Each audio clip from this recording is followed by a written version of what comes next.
السلام علیکم حسین my life میں خوش آمدید۔ تو شروع کرتے ہیں اپنی آج کی کہانی۔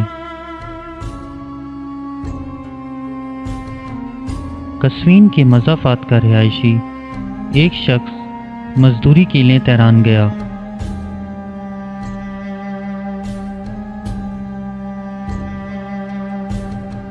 وہ وہاں کام کر کے پیسے جمع کرتا رہا۔ کچھ عرصے کے بعد اس نے اپنے بیوی بچوں سے ملنے کے لیے واپسی کا ارادہ کیا۔ اس کا ایک مزدور دوست تھا جسے علم تھا کہ یہ شخص اپنی مزدوری کے پیسے جمع کر رہا ہے۔ اس کی نیت خراب ہو گئی۔ وہ اس رقم کو ہتھیانے کی کوئی ترکیب سوچنے لگا۔ اسی غرض سے اس نے قزوین تک اس کا پیچھا کیا۔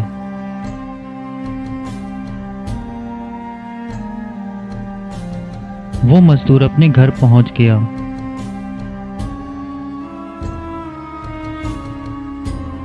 رات کے وقت جب سب سو گئے تو یہ چور پہلے سے طے کردہ منصوبے کے مطابق چھت کے ذریعے اس کمرے میں داخل ہوا جہاں وہ مزدور سو رہا تھا۔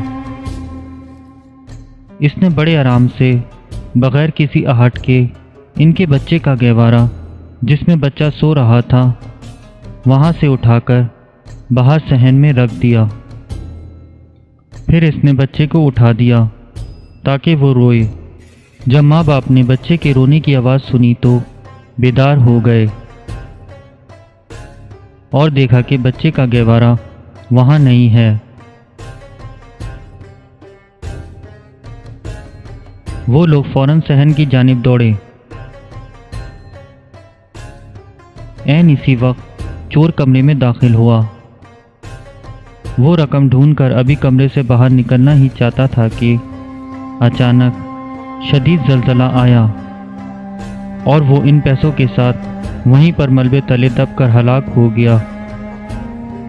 اس مزدور اور اس کے گھر والوں نے زندہ بچ جانے پر خدا کا شکر ادا کیا، لیکن وہ اس بات پر حیران تھے کہ بچے کا جھولا صحن میں کیسے پہنچ گیا۔